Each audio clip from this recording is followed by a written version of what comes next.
Exclusive photos from that major dog seizure operation in Oklahoma. You're not going to see anywhere else. But first, you're looking at a man authorities say who used dogs to breed, fight, and traffic.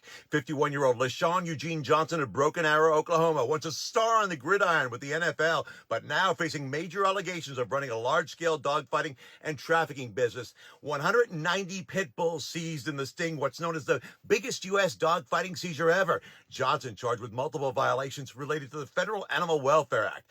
That's according to an unsealed grand jury indictment Tuesday, March 25th, with these pictures. Johnson charged with possessing, selling, transporting, and delivering dogs for use in an animal fighting venture. The feds say Johnson's dogs were the highest number ever confiscated from a single person in a U.S. dogfighting case. Johnson made an initial court appearance last week. Department of Justice officials say, quote, Johnson's trafficking of fighting dogs to other dogfighters across the country contributed to the growth of the dogfighting industry and allowed Johnson to profit financially. Now, this isn't the first time Johnson's been in trouble with the law, pleading guilty back in 2004 to similar charges as operator of Krazyside Kennels. Investigators then seized 80 pit bulls, they say, from another house in Tulsa.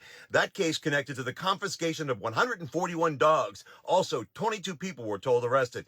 Johnson allegedly picked champion and grand champion fighting dogs to breed dogs with the traits of the winning canine so they can be used in the dog fights. He's also accused of marketing and selling stud rights and the offspring of winning fighting dogs. He's also suspected of trafficking dogs to other parts of the country for the purpose of dog fighting while profiting from the alleged crimes. The feds say prosecuting Johnson, an alleged repeat offender, led to those 190 dogs who would have most likely ended up dead. More importantly, disrupting a major source of dogs, they say, used in other dogfighting ventures. Court documents reveal Johnson ran at least 2 dogfighting operations called Kant Kennels in Haskell, Oklahoma, where he was born, also in nearby Broken Arrow. The FBI's office in Shreveport, meantime, investigating this case.